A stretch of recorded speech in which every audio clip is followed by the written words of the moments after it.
Good afternoon, everyone. This is Nithya Ramachandra from the NR Hour Sports Show. This is episode 837.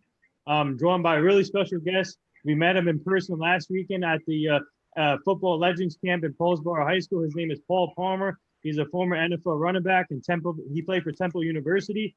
He also played for the Chiefs, Lions, Cowboys, Bengals, Barcelona Dragons, and Eagles. So really looking forward to this interview, Paul. Thanks for joining the show, and it was great meeting you in person, and having you on the show today. And how are you and your family doing? I'm excited to be here, and I'm humbled that you guys thought I was good enough to be on this show. So this is gonna be fun. This is gonna be fun. Yeah. So Paul, mhm. Go ahead. No, I like Kia start off first. I was just gonna say, Paul, you're the best. You're such a high performer and producer, and it is such an honor. So thank you so much to agreeing to have this conversation. This is gonna be fun. Yeah. I'm looking forward to it. It is. Your story's the best. Don't make the questions too hard. I want big, fat, slow softballs tossed at me. Okay. Okay. Okay, let me start it off with some heart. Let's start it off with your great grandmother. Okay. Tell us about how important she is to you and her meaning in your life and your football career. I was raised by my great grandmother from the time I was probably 2 years old. I never remember being with my mom or my dad, although I've always had great relationships with them.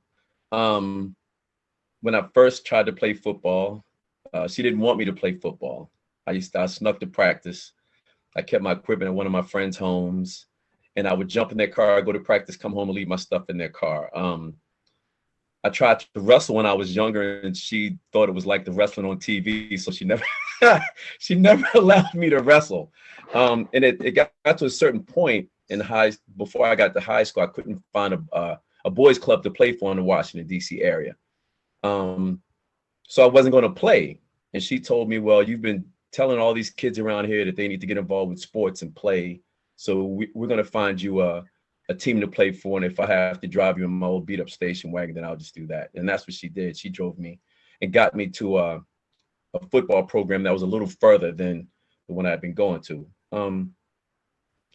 I don't know. Everything I am, the majority of what I am and who I am comes from who she is. I had someone ask me once, like, tell me something your grandmother told you that, and they were looking for some big giant, I remember the most, she always told me to treat people like you want to be treated. And I really try to treat people like be treated. I try to engage like small kids all the time. I always try to engage them, junior high age kids, high school kids. I always just try to treat people like I would like to be treated if the shoe was on the other foot and they if I was younger and I had ran into a professional athlete or what have you, I try to interact with these people the way in which I would have liked people to have done to me. So that's what she really instilled in me. She raised me, and she just raised me with love, just a whole lot of love, and a lot of compassion. And, and my family, everyone in my family knows I'm a bit of a crier and stuff like that. And I probably get that from her too.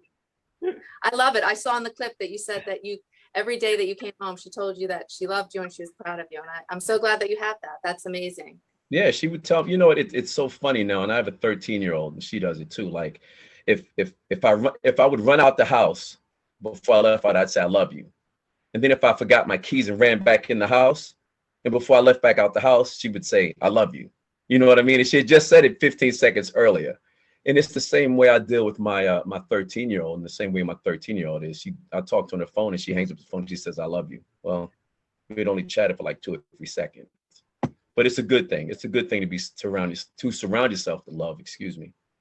It is, and it's not always common. I actually brought it home. My best friend's father was a preacher for the Eagles, and they always said, "I love you." So I came home and I said, "Hey, we're telling each other we love each other, and we're doing it all the time." And now it's like if we go in, we go out, we go in. It's the same way. So I appreciate that, hearing that story. So when I met you two, I was like, and then my family hugs. That's what we do. Yeah. So it's kind of like handshake, fist. It was like fist bump, handshake. Forget it. Give me a hug. Like that's the way it is. That's the way it is in my family. That's the way my family's always greeted each other, and that's the way I greet almost everybody if I can. That's so wonderful. Good. So I gotta ask you, what was it like growing up in Maryland as a player and an athlete, and obviously growing up, and did you have like role models growing up too? And tell me back to your recruiting process and how many offers did you get, and what made you choose Temple? This will be interesting. So growing up, man, I was immediately good at football. I started out playing soccer, was my first sport I started playing. And then I gravitated towards football and I became a football player. And I was good at soccer. I was good at baseball. I was good at basketball. I was good at all sports, but I was best at football. My idols growing up, I loved O.J. Simpson. I did. I wore number 32 my whole life until I got to high school. I decided that maybe I needed my own identity, so I switched jersey numbers to 36. But it was to keep me close to 32, but not 32. Yeah. There were guys from my neighborhood. I have, people that don't know, but every time I see them, I tell them, my Uncle Brian and a guy named Clyde McKinney and Jay Dove and Eric Smith, who played basketball at Georgetown with Patrick Ewing. Brian Holloway, who played at Stanford and played with the New England Patriots, is from my high school. Eric Smith, like I said, he played at G-Town. Like guys like that were my idols growing up, and they were close. I could get my hands on them. I could go up to my high school's football practice when I was in elementary school. I could ride my bike up there and watch practice, and they'd have a break, and I'd ride home and grab a peanut butter and jelly sandwich, and I'd ride back up there and watch practice. And that's what I did during the summer. I watched high school football practices. How I got to Temple is kind of funny. I was small. I'm not that tall now, so I'm sure I wasn't very much taller then. I mean, I'm like 5'9" or so, 5'10" on a good day. But I was small and I had bad grades. I'm telling you, I did not get what I needed until the very last market period of my senior year. So Bruce Arians had just gotten a job at Temple. He was just scrambling to put something together that resembled a recruiting class. He liked me. Most other schools, Virginia Tech, West Virginia, Maryland, who I really wanted to go to, they were all like, well, why waste our time on a 5'0", 165-pound kid with bad grades? Right. And I can get a 6', 200-pound kid with good grades. So the only scholarship offer I had was Temple, and that was it. I tell high school kids all the time, like, you only need one school. Everyone wants to get all these offers and all that. You need one school. And if there's one school and that one school likes you and you like them back, go. Because it's life-changing. So just go. You need one school. So Temple was nobody, really. And Temple chose me. I didn't choose Temple. Temple chose me. So I went. Interesting. Yeah. And it's awesome. You're in an awesome point with it now. So you had these idols that were very athletic. And I heard you mention in one of the clips that you prioritized athleticism over academics. So once you were at Temple, you prioritized that. So what advice would you give to the youth now on prioritizing that? Well, you don't want to, as a high school kid, you don't want to do what I did, which was like make it by the skin of your teeth and get lucky that someone thought enough of you or there's a coach that just got a job, he doesn't have any recruits, and you're lucky enough to be offered a scholarship. Like, you don't want that. I tell a lot of kids, I work in a high school. I used to coach high school ball, but I mentor these kids to death. Everybody knows where I live. People stop by, people drive by when I cut the grass, everything. And I try to tell these kids, like, you got to hit the ground running in high school, because if you fall into a hole your first year, and back then for me, high school was 3 years. Mm-hmm. These kids have 4 years. If they go into a hole, they have 4 years to dig themselves out. I had 3 years to dig myself out, and I was lucky because I barely made it. And you don't want to have to go through your high school career with that hanging over your head. Just you pay attention. You interact in class, you show interest in the class, and teachers are willing to work with you. If you act as if you want to be there and you show interest, they'll work with you. Right. So after your draft experience, take me back. Obviously, you got drafted in 1987, round 1, pick 19 by the Kansas City Chiefs, a great organization. So what was it like once you got your name called and with your family? And once you got the name called, what was it feeling like? You were breaking up a little bit. So when I got drafted by the Kansas City Chiefs, it was a pretty big deal, man. It was exciting. I had no idea, really, I had no idea that the Chiefs were interested in me. The Cowboys had come and worked me out, and I knew if I were available, the Cowboys were going to get me. The 49ers liked me. They had flown me out there and worked me out and showed me around the complex. Roger Craig showed me around. I had no idea the Chiefs wanted me. And what happened was Kevin Ross, whose camp you were just at, he was in Kansas City. He played with me at Temple. He was in Kansas City. He said, you know, we're going to get you. And I said, no, I didn't know. He's like, no. He said, I'm telling you, if you're available, we're going to get you. And that was my first inkling that the Chiefs were even interested in me, was that he told me that they were going to get me. Yeah. And the rest, I didn't quite hear the rest of what you were saying. What was it like? Go ahead. With your family, spending time with your family and friends, waiting for you to be called, and once you got the name called, what was this that you finally got to the goal with the NFL? I think he's Okay. asking you to tell him about the call and reaching your NFL Oh, goal. okay. He's breaking up a bit. Okay, well, the call was weird. You know, like I told you, I was raised by my great grandmother. During my senior year, my grandmother had a heart attack. And then right before the draft, she had another heart attack, and that heart attack put her in a coma. So my plans were to be in Philly with Coach Arians and my Temple teammates in Philly for the draft. I wasn't going to New York. I was going to be in Philly. But then when she got sick, I decided to come home. When I came home, the same group of guys that I hang with now, we piled up and we piled into like 3 cars and drove down to Maryland. We slept in my grandmother's living room, like, you know, like puppies, like laying on each other's shoulders and doing stuff like that. We slept in the living room. The next morning we woke up and it seemed like the whole neighborhood was in my house. All of my family from all over the Washington, D.C. area came to my house. Like the whole neighborhood was it was crazy. The whole neighborhood was in my house. But it was real weird. But my grandmother wasn't there. At that point, my grandmother had a heart attack, and that heart attack put her in a coma. So she was at the hospital. So and like you said, this stuff is on the internet. So when I got my phone call, I was excited about Kansas City. I was excited about Kansas City. I was excited about moving forward, but my concern and my focus was towards my great grandmother. So my family, a couple of teammates of mine and a couple of family members of mine went to the hospital to visit my grandmother who was in a coma. We spoke to her. We told her that I had gotten drafted. And then it was time to go back to my house because James Brown was there when he was working for an affiliate in Washington, D.C. You know, ABC, NBC, CBS, Washington, D.C. were at my house, and reporters started showing up, so I had to do interviews. And once I got back to my house, shortly after I got back to my house, about an hour and a half after I got back, my family that had stayed at the hospital with my great grandmother, they came back, and when they walked in the door, I could tell that something was wrong, and she had passed. So, you know, and what she said before she went to the hospital, she said, I just want to be around long enough to see him make it. She did say that.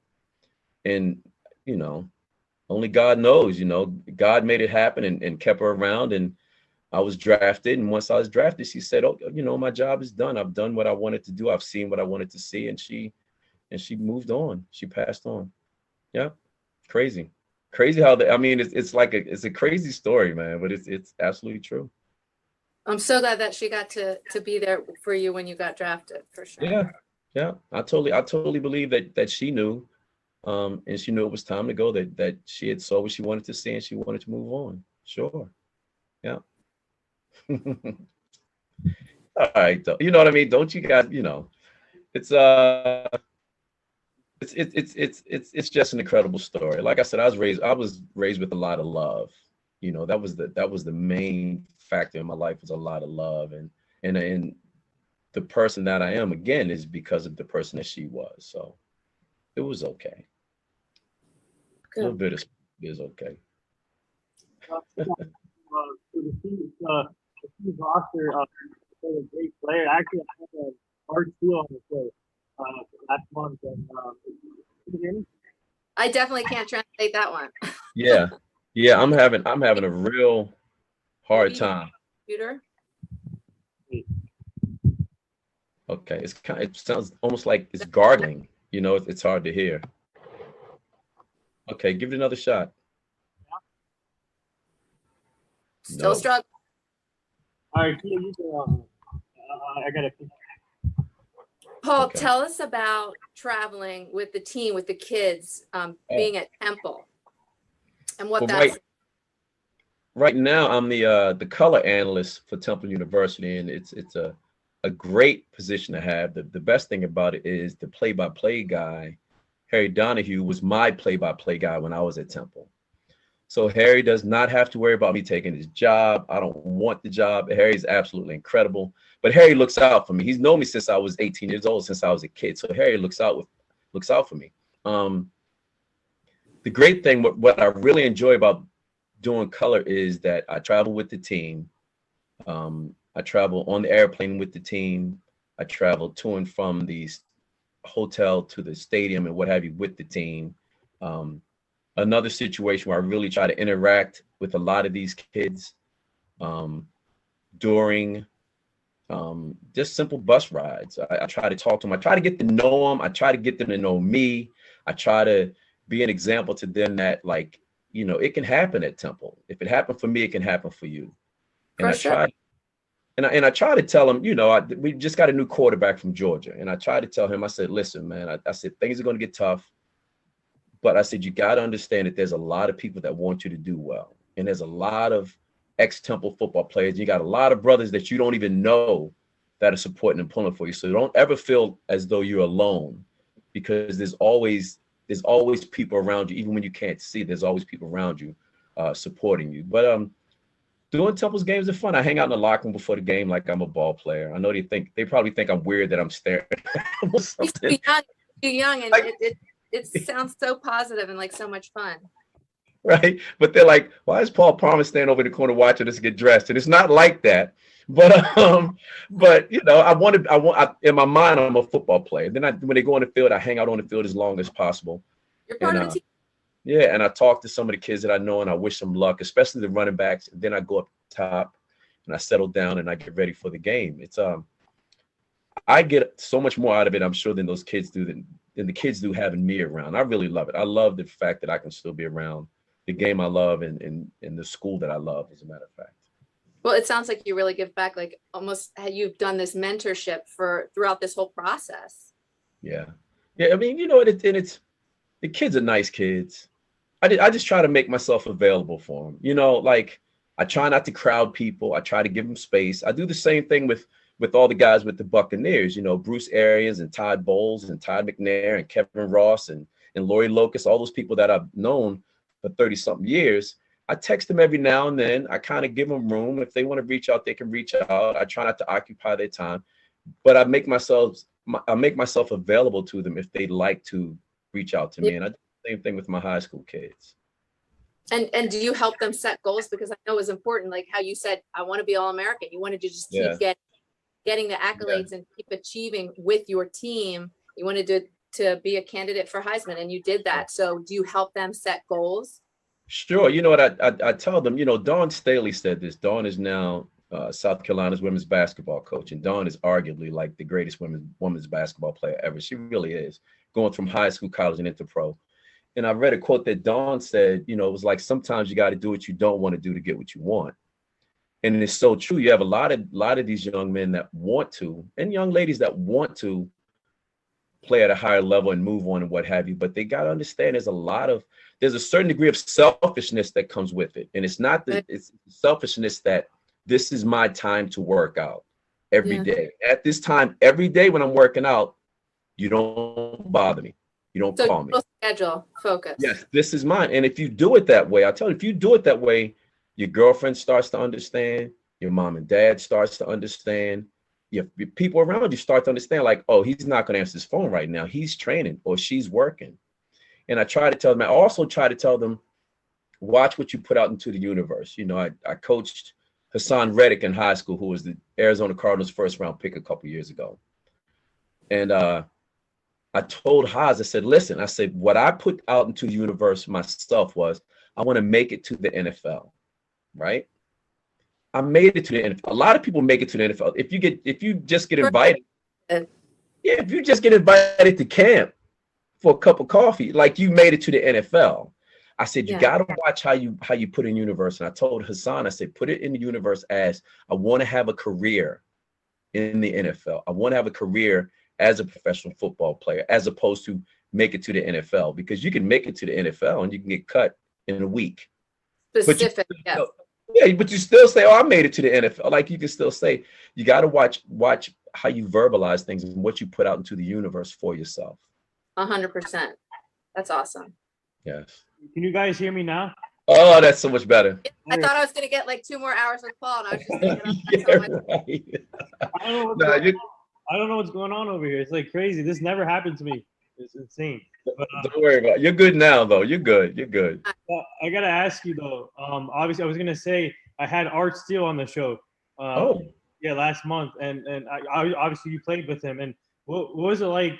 Obviously, you had a talented Chiefs roster, but what was it like playing with Christian Ayuk, the fullback? Oh, yeah. Right. Okay, and then also Art Steele, and that offense and that defense was loaded too. Yeah. Well, Art Still, let me tell you. So my first time seeing Art Still was rookie camp. And I got there, and one of the other rookies says, oh, there's Art Still. And I'm like, where? And I'm looking in front of me, and he's like, right there. And I'm like, but where? And they're like, that's him right. And I'm looking for this old guy, and Art Still looked incredible. Yeah. Art Still looked incredible. He was very young looking, man, by the time I got into the league. He was really, really fit. He was like slim and muscular. He wasn't like a big, bulky type guy. If you get to see him now, and he's a handsome guy. I'm not being weird or anything like that. But Art is really a handsome guy. I've had people ask, like, I had pictures of Art and they were like, well, who's the guy with the dimples? I'm like, oh man, that's Art Still, man. Art's the guy. But that team was loaded. Christian Okoye and the Nigerian Nightmare and I were roommates during training camp. We came in together. I played with Kevin Ross. He was in Kansas City, and he was always being my big brother and looking out for me. Albert Lewis, Deron Cherry, Bill Moss, Dino Hackett, Steve DeBerg was my quarterback, and I had my best year in Kansas City was when Steve was the quarterback. Steve liked me a lot, and I liked him a lot, and we worked well together. Right. It was a good place. I didn't appreciate it. I didn't appreciate Kansas City as much as I should have. Right. I was there, but going away and going back, I've appreciated the couple visits that I've had going back. All right, I'll send you my interview with Art Still so you can listen to it. All right, he's funny, man. Art's a funny guy. I love Art. I always look forward to seeing him, and when I do, it's always pretty funny. Yeah. So I want to ask you though. This is I obviously played with a lot of teams throughout your career, and this is a 2-part question. Obviously, you played for my team, the Cowboys. How about them Cowboys? So, what was it like playing for the Dallas Cowboys? And you played for the Eagles too. But what was it like playing for the Cowboys in your career? And then also, was it tough for you and your family just to move from team to team? How did you guys adjust to that? Oh wow. Well, playing in Dallas was not. You know what I really loved about Dallas is that I thought the fans were incredible. We were 1-15. I was there Jimmy's first year. Troy was a rookie. Moose was a rookie. Stepnoski was a rookie. Some of the guys were getting older. Like Jeff Coat was still around, and Eugene Lockhart and Everson Walls, and Too Tall was like, he was still there. Bill Bates was still there. So it was like a weird mix of a lot of young and a lot of people from Landry that were gone or on their way out, and then the guys that were coming in with Jimmy Johnson. So it was weird, but the best thing about Dallas, I thought the fans were incredible. I really thought the fans were incredible. And again, we were 1-15, and those fans came out to the games. Those fans, God, on the road, we were like rock stars on the road. They would have to rope off the lobby and rope off the entry to the hotel because there would be so many Cowboys fans at road games, and it was incredible. I wasn't one of Jimmy Johnson's favorites, so I don't know. I don't exactly know why I didn't stay, but I had a good year, and there's not many people that can say they led the Dallas Cowboys in rushing, right. And I can at least say that. I've been other places. I was in Cincinnati for a cup of coffee. I was with the Eagles for a cup of coffee, but I grew up a Redskin fan, and I think I told you guys that I'm a Redskin fan. a Washington fan. Whatever you want to call us, that's what I am. And the only game we won that year was against Washington, and it was at RFK. And I had the best game of my Cowboys career. Scored a touchdown. I kept the ball, and I still have that ball from that game that was played at RFK Stadium. So it was pretty exciting to play for a team that I hated against a team that I loved, and to be able to beat the team that I loved at home in front of like my family and people I grew up in front of. So it was pretty amazing experience. Pro football is weird, man. Sometimes like weird stuff happens. You're like, oh my God, I can't believe this, you know? Yeah, it's amazing that you had those moments and that you created them, really. Sure. I'm happy. In the I guess it was 1987 when ESPN had this comparison of the running backs, and they're talking about the picks and that you're the first round pick.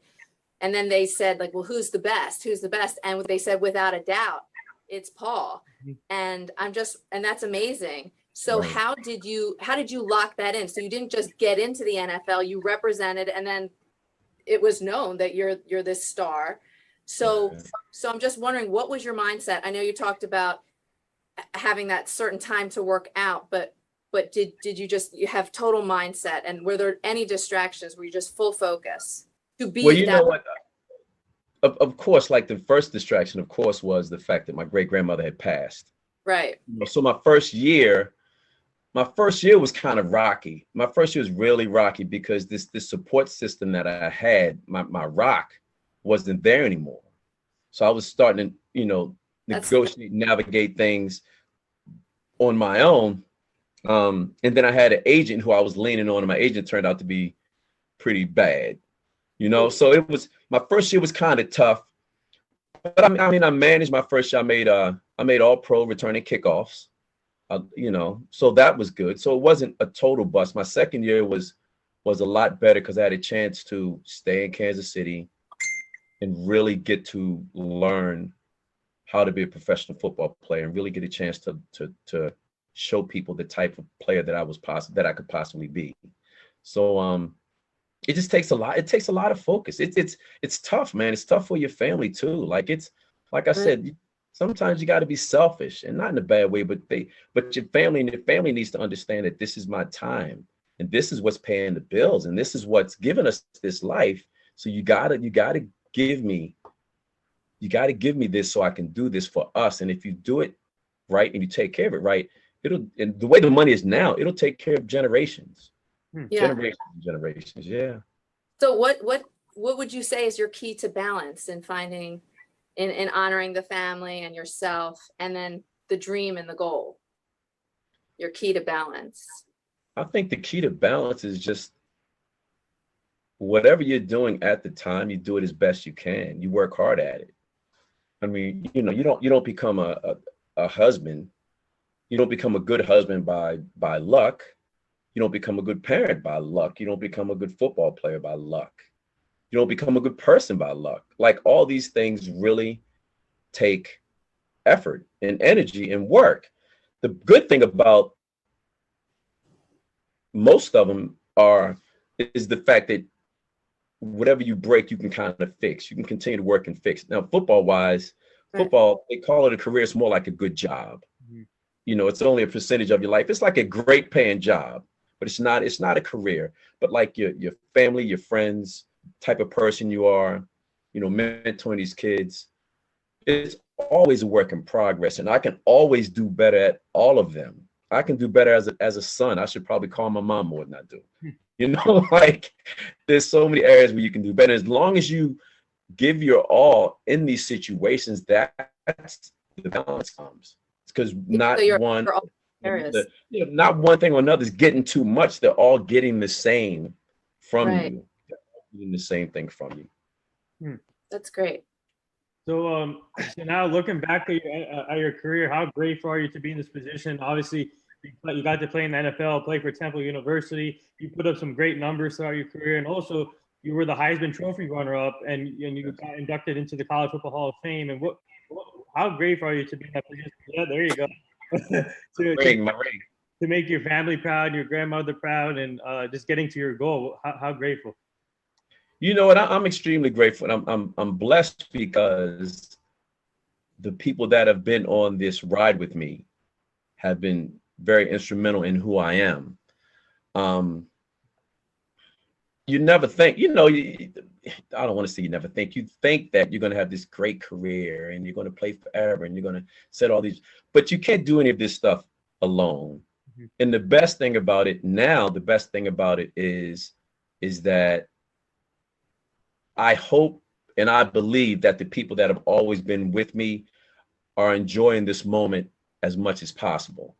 And when I'm around, especially around my friends, because my friends worked as hard as I did, my teammates worked as hard as I did, but I got different recognition and different accolades than they did.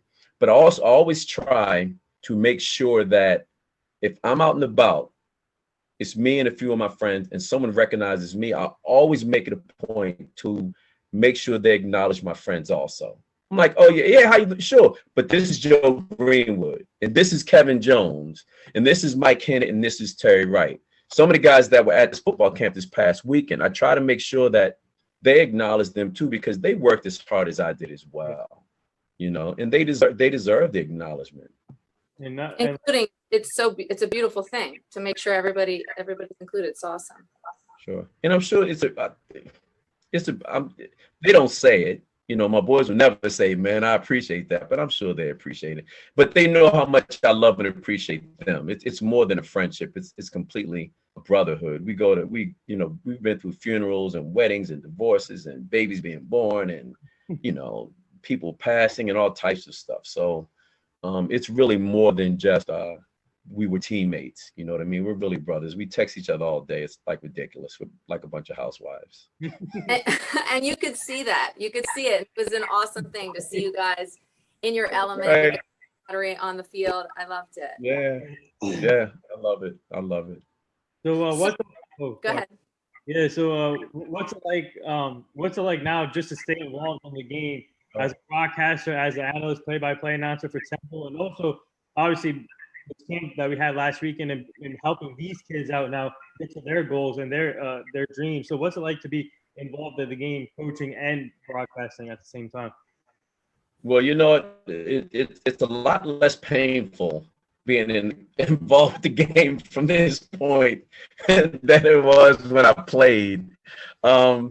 It's enjoyable, man. It's enjoyable to it really is enjoyable to be able to be around. It's nice to feel as though people consider what you may say for their kids and what you may do for their kids is worthwhile. It's nice to feel wanted, I guess. That's what it is. You deal with people. It's funny, like the people at my school, some of the teachers, faculty have said really extremely nice things to me about me being in the school. I get incredible notes from some of these parents. And then as these young men get older, I get emails or text messages that say some of the most incredible things that almost bring tears to your eyes about you just being around them. But they don't realize that I get so much more out of it than they do. I really do. I believe I do. Now they may say otherwise, I don't know. But I'm fortunate that Temple University has been very good to me. I'm fortunate that the high school that I work at right now, that I coached at one time, is extremely nice to me, and I'm thankful that the community that I live in and people I interact with every day seem as though they appreciate who I am and what I could possibly say or do to help younger people. I appreciate it, man. I'm like flattered all the time, and I'm always kind of humbled. That's what I'm kind of humbled by a lot of the way in which people treat me now. That's so great. Now, did you always know or want to go? Uh-oh. No. The echo came in. I'm sorry. I was what? Uh-oh. Did you take any media courses and football, like while you were in college? Did you always know you wanted to do that?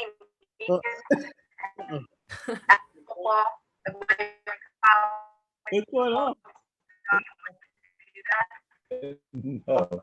Let me tell you what happened. I can hear you. I'm shaking my head because no, I did not take Uh, did not take any classes. I see what happened. oh. What's going on over here? This came open. Oh, Paul, now you're, Oh, hold on, Paul, now it's happening to you. can you hear me? Nathan, can you do anything? I don't know. All right. Your screen is frozen. Or it's actually, no, it's lagging. It's lagging. It's frozen and lagging. And it does echo coming in. Okay, now I'm glitching. Oh, thanks.